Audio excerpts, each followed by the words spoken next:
Great. So thank you everyone for joining. I guess most people know that I'm Louisa St.Pierre. I'm the Global Director of Art and Experiential over at the MA+Group. And I am delighted to be here with the very fit Quynh Mai, Futurist, founder and CEO of Moving Image and Content, and possibly quite fit, Damian Bradfield, the co-founder and CCO of WeTransfer. So as you know, everyone, today we're talking a little bit about Damian's new book, which is entitled The Trust Manifesto, What You Need to Do to Create a Better Internet. And we'll be tackling this theme of trust, facing up to the tsunami of data that threatens to engulf us all, and how we can all show up online with integrity and creativity. So Damian's book starts with now more than ever, we live in a digital world. From the moment Alexa wakes you up and you glance at your Apple Watch, you check social media, you do your weekly app shop, and navigate your way now to your home desk, your data is being collected. And in this new digital landscape unfurling faster than ever around us, Damian postures data is the new oil and we're all the new well. So Damian, big data, undoubtedly the phenomenon of our age. Bit scary. Should we trust it without question? Oh, well, I don't think there are many things in your life you should question or you should trust without question at all, right? I mean, even family, I think you should at times question and not always blindly trust. Certainly when it comes to, you know, some major corporations out there, whatever I think about it is irrelevant. I think there's so much opinion and truth that's been uncovered over the last couple of years in particular that if this was arising in any other space other than the tech sector, we would all be you know, very perturbed, concerned, and just turning things off. But for some reason, when it comes to the internet, when it comes to these spaces that we populate, that are not public spaces but private spaces, where we're always in a rush, we do not have the same sort of filter. We don't have the same sort of controls and checks and measures in place to fact check or truth check, or even, you know, simply trust check anything that we do. We're in such a rush that we just mindlessly click through. And unfortunately, I think no matter what people even say today about their opinion as to whether they really, you know, trust these organizations, secretly everybody is still shopping on Amazon and buying and spending their time on Facebook because there is nowhere else to go. Mm-hmm. Because for some reason we decided that we didn't want to create a public space online, that we would allow it all to be given away to private individuals who I think have done a very poor job of demonstrating any notion of trustworthiness at all. Yeah. And I think we have to remember that a lot of the founders of the big tech companies, Google, Facebook, you know, they started their companies as kids. You know, they were, you know, Mark Zuckerberg was in college when he started it. So, you know, you're entrusting billions of people and increasing their lives, their opinions, where they get their news, on people who this was their first job, if you think about it. And they've had no other jobs. And I think something too, Damian, you know, the tech terms and conditions are excruciatingly long, and nobody looks at it. Like you said, we just click right through. So how do we protect ourselves, you know, against that? How do we, you know, without, you know, getting off of Facebook and getting off of these devices altogether? What can we do to protect ourselves? I mean, so most of those companies have made it relatively easy for you to be able to protect yourself. If you take the time, you know, and go through settings on Facebook, you can do an awful lot to, you know, eliminate the amount of data that's shared, to, you know, to prevent advertising being served to you that you don't want to see. You know, there's an awful lot of things that you can do if you bother to take the time to do it. Still, though, at the end of the day, I think, you know, you've got to question if this organization was in the real world, if this organization was a physical space, if this organization, let's say for argument's sake, you know, was a central meeting point, a church, And Mark Zuckerberg was the reverend, the vicar of this church, and he was speaking to his congregation the way that he speaks, and turning a blind eye in the way that he does to his congregation, and ignoring his responsibility to that congregation. I'm pretty sure that we would decide that we don't want to enter into that building. When it comes to the internet, though, we again don't have the same checks and measures in place. So we will continue going through the same process and allowing him and that organization to do what it does. I think, you know, there's something deeply wrong with the way that we evaluate these our decision-making process online. Yeah. One thing I really liked about your book actually was I loved the opening analogy of being in a shoe store and just, you know, casually looking at some sneakers, and a very persistent shop assistant pops up and, you know, in a very British way, no thank you, I'm just looking. But then throughout the course of the day, as this fictitious individual sort of goes about their business, this figure keeps popping up at really inappropriate moments. So, you know, I thought that was very visual for what actually goes on online. I was curious, with your sort of very pragmatic guide and some very easy steps to immediately become safer in this space, I changed over to the search engine DuckDuckGo.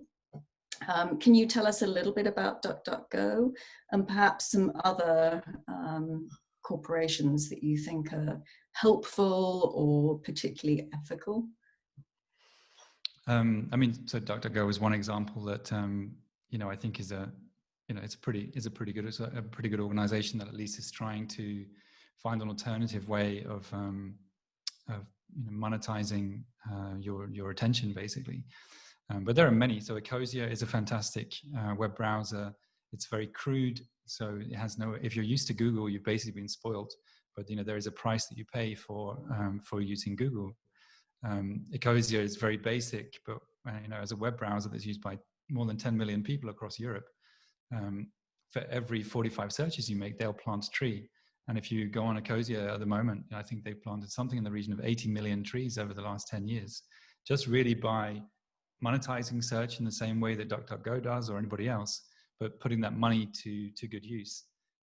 So that's an amazing organization that I think is, you know, in terms of your day-to-day goings on online, would make your life a little bit harder in the short term, because it won't remember where you last shopped or the 10 places you last visited and then aggregated and tied all together to be able to paint a picture of, you know, where you've been the last month. But it will basically send you to the same destinations ultimately that Google would do.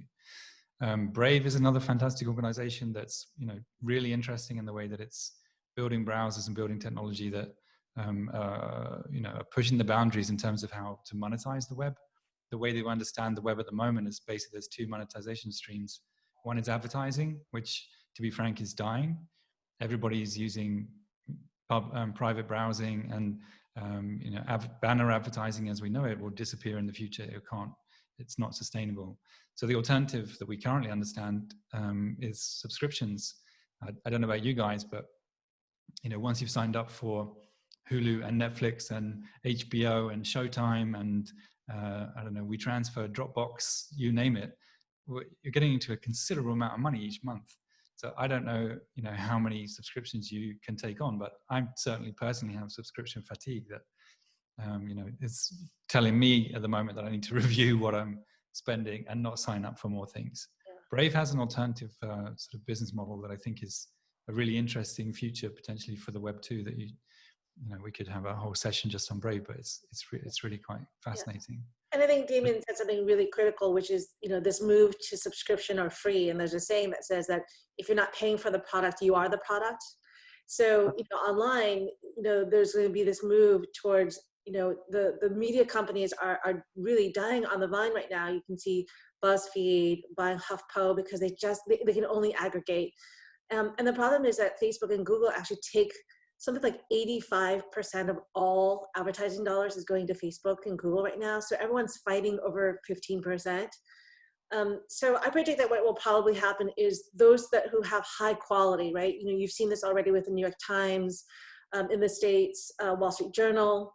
you know, they're going to go to this sort of subscription membership model, and the rest will have to either aggregate to survive, or, to your point, Damian, disappear. So I think there's going to be this move. The unfortunate thing is that it's not going to be for the masses. You know, most people, like you said, Damian, can't afford so many subscriptions. So I'm afraid that you know, bifurcation of, you know, the haves and the have-nots are going to be even further pulled apart. And those who, you know, work for advertising will have to just run for eyeballs. And those who are able to transfer to subscription model, like the New York Times, which I think has something like 68% subscription models now, can have high quality. But there's a huge inequity in that as well, that we're going to have to face as that comes to fruition. Yeah. With this paradox of choice, I sort of quite like the thought of having less available to me, actually. But anyway, that's a whole other issue. Damian, another thing that I really liked about the book, and it's partly because I am such a Prince, or artist formerly known as Prince fan, there was sort of an inflection point with your business when not only Moby, but Prince launched an album through the platform. Tell us a little bit about what that did for your business, and yeah, that's my question. I stand in awe. The nicest thing about this story is that we didn't even know it was happening. So the sort of greatest compliment that we could ever have was actually somebody telling us that Prince had tweeted that he was sharing an album through WeTransfer, and just sharing the short link on Twitter, which at the time not many people were doing. So, you know, true to form, super progressive, understanding how to use technology and understanding what was basically happening with the music industry. We discovered that he'd shared this album in the same way that everybody else did, and then basically watched, you know, traffic respond. And what was, you know, really quite beautiful in the whole sort of serendipitous story was that Prince really was, you know, pioneering in everything that he did, as everybody knows. But he created a sort of runway for us to start a relationship with so many musicians that we'd honestly always aspired to do, but never thought we would ever have the opportunity. So following Prince, you know, came Azealia Banks, came Bjork, came you know, later on Solange, FK Twigs, and everything else, and that really pretty much comes right the way back to actually both Moby and Prince. And then serendipitously, we had a guy called Troy Carter who used to manage Lady Gaga and you know, big in the music industry, who, whilst he was working with us on the board, was asked to become the chair of the Prince Foundation. And so still we're working with Prince in, you know, some degree or shape or form. It's brilliant. Yeah. I love your FKA Twigs piece on We Present, your editorial platform. She's a whole phenomenon, that one. Yeah. But yeah, were there any other serendipitous happenings, both Quynh and Damian, that really helped grow your business unexpectedly? I mean, our whole life has been one great big serendipitous moment, I think. WeTransfer started out of a need, you know, that we had ourselves. So it wasn't a, you know, deliberate business to solve anybody else's need. Really, it was to solve, you know, a need that, you know, we had ourselves, and that we knew the creative industry had, and of course the creative industry picked it up. And basically, from that moment onwards, you know, we had so much stuff. We had the wind basically behind our backs, and it was, you know, the internet is very different back then than it is today. And I'm only talking about 10 years, but, you know, we could build a community online without spending $1. You know, we didn't need to spend to reach an audience on Facebook or anywhere else. It was organic, and it just grew. WeTransfer grew organically through the willingness of people to share, because unlike today, and it still happens to some degree, but, you know, 10 years ago, we were in this discovery mode. So, you know, I don't know about you guys, but it was constantly these messages back and forth. Have you seen? Have you heard? Have you downloaded? Have you installed? And that, I think, you know, we've all got a bit of fatigue around it, that it's much rarer today that I'm trawling through the App Store looking and trying to find things and trying to, you know, discover what's going to come out next. Because, yeah, I feel like I've seen so much of it already. And those things that you haven't seen are so much harder to find. And, you know, a big chunk of WeTransfer's success is down to a site called stumble upon doesn't really exist anymore today. But it used to be this platform that, you know, was like sort of chat roulette, would just spin around and then suddenly throw you up. And 200,000 people suddenly started using our platform because, you know, they're all out searching for new stuff. Yeah. It's much harder to create today.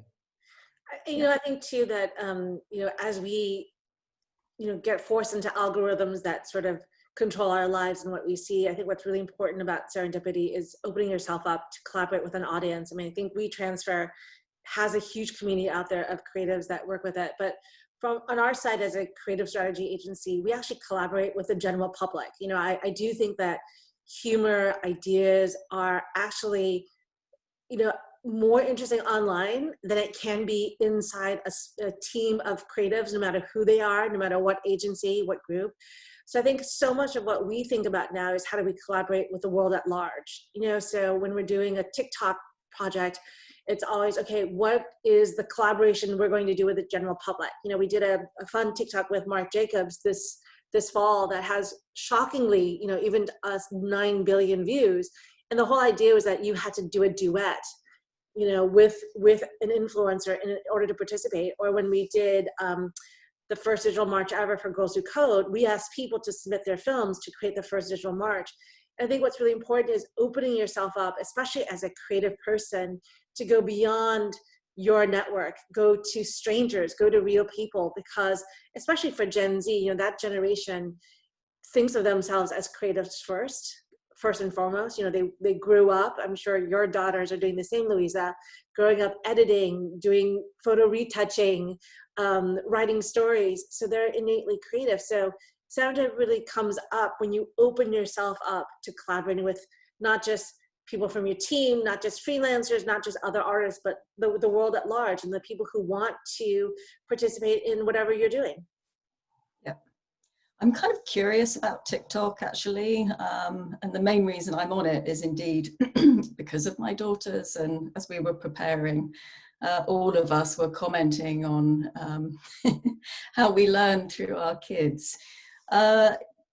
Worth mentioning, Quynh, that the Marc Jacobs piece is, I believe, 2020's best performing piece of content. Am I correct in that, Brad? The number one challenge in the beauty and wellness space, something like that, but it's pretty phenomenal. And I would say it wasn't because we put money behind it. You know, yes, of course, you know, it's Marc Jacobs, they put some money to seed it, but the virality of it came with the participation, you know, with people. You know, for you to participate, you were actually asked to do a duet, you know, really split screen, one side this person, one side you, and you had to perform. And that openness to collaboration, I think, is going to be more and more important, especially as Gen Z gets older. But going back to what Damon talks about a lot with security is TikTok, you know, the feud between Trump and TikTok, you know, because it's Chinese owners. You know, I know a lot of people who work in tech who actually have burner phones just to use TikTok so that they're not, you know, tracked by a third party government source. So I think people are starting to get pretty wise about, you know, being tracked and being followed in your every move. And TikTok, I would say, probably has the most sophisticated algorithm, more so than Facebook or Instagram, because TikTok anticipates your interests versus serves you things that you're already interested in. And that's a huge differentiation. And I think it's because they're using artificial intelligence to imagine what you might like based on your behavior, versus Facebook and Instagram, which, you know, for a lot of people have become kind of boring because it's more of the same again and again, because it's serving you based on your own behaviors and interests. And frankly, after, you know, 10 months in quarantine, I'm really bored with myself. You know, I'm bored with myself, my interests. I love my friends, but, you know, you want something new. And that's one of the reasons why TikTok has grown so quickly, because it's a real discovery app. Yeah. Yeah. I mean, I'm personally a big fan of Pinterest because it's the platform that's sort of devoid of politics, and it's all about doing more of what you love and kind of, well, it's whatever you want it to be. Damian, do you have a preferred platform? Are you allowed to say? And why? I think, why would I not be allowed to say that? Twitter. I guess. I mean, I left everything, so I'm not on Facebook. I'm not on Instagram. I voyeuristically look over my daughter's shoulder on TikTok, but I'm not. I don't have anything to do with it, or Snapchat. But Twitter, I try to leave, but I keep coming back. I don't know. I think it's news. So for me, Twitter is news, and I'm pretty conscious of who I follow and what sort of news or what sort of information I'm extracting from it. So it's it's very much a morning and an evening thing for me, just to sort of scroll through and see what's happening. And I like Twitter as a company. I just think no matter what is said about Jack's work ethic, I think what they're doing, and maybe a bit late, but they are coming to the table and they are taking responsibility and they are making change to improve the platform for the better. So I think it's I feel at least they're one of the good guys. Yeah. And I see Scott Rogers in our attendees, and Louisa was not kissing up to you, Scott, I promise. When she said Pinterest was her favorite platform. Asking me what my favorite platform is, asking you like, who's your favorite bad kid? They're all good and bad in a myriad of ways. I think one thing that is really clear is that people will have their preferred platforms, like they have their favorite drinks at a bar. Everything gives you something different at different moods and at different times. And so if you're renovating your house, Louisa, or planning a vacation for 2021 summer after you get the vaccine, you're all over Pinterest. But Damian, to your point, if you want a quick news bite of what's going on in the world in real time, Twitter's it. Facebook is problematic in so many ways. Let's not get into that. But for the most part, people are using it as a news feed, not so much to hang out with friends anymore, unfortunately. And for much of the developing world, Facebook is the internet because it's free and they give you free internet and they give you a browser. I think Instagram is still favored in a lot of communities, but I have to say though, I'm predicting that it's going to start really falling out of favor, because after a year in quarantine, a year and a half, we don't want to see a pretty picture of somebody living their best life because we know it's not true.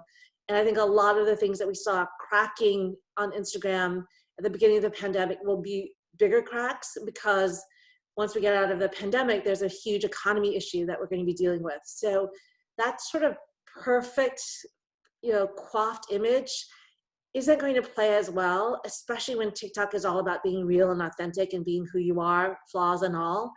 So I think there's a real, migration to what you want to see, what you want to do. There's sort of something for everybody at this point. And you don't have to be on all platforms. And it's owned by Facebook, right? And Facebook have pretty much failed to innovate anywhere, really. Yeah. So, I mean, I don't see that there's going to be huge innovation coming from Instagram. I would imagine that's why the founders left, because they could probably see it coming too. I think it's interesting what you were saying about TikTok, though, that, there's concern around it being Chinese. I mean, to be honest, is it, is your data and your information safer in the hands of America? I think it's hilarious that it's a discussion point, that the world will be better off with that being set in America. I'm like, certainly not under Donald Trump. No. There are many terrible things that Donald Trump has been responsible for, but I do actually think that he's been an amazing benefit to us in fast tracking the decision making behind some of the choices that we've been living with for a while online. And I think his penchant for fake news has made an awful lot of companies have to really stand up and be accounted for. And I think going forwards, hopefully it would have created some of the seeds for a new internet. The Yancey Strickler refers to them as these dark forests that had started appearing, where people were going and having conversations not on Twitter publicly or not on Facebook publicly, but on Medium and on these other spaces where there isn't the opportunity to hate or to talk down, but actually to talk to like-minded people and perhaps more of a safe space. Yeah. As you're saying, what's your favorite platform? I have to say that there's this app called Mischief that I'm in love with at the moment, and have you come across those guys? Good name. So it's an app that basically creates a drop pretty much every 2 weeks, I think. And each 2 weeks, you don't know what's coming. But it started off, I think they're on something like drop 38 right now. But one of the first drops was for holy sneakers. They were Nike Airs with holy water in the sole. And, limited edition sneaker drop. It's countdown. When it comes up, it's pretty much sold out. And they've been doing some amazing projects around, medical debt.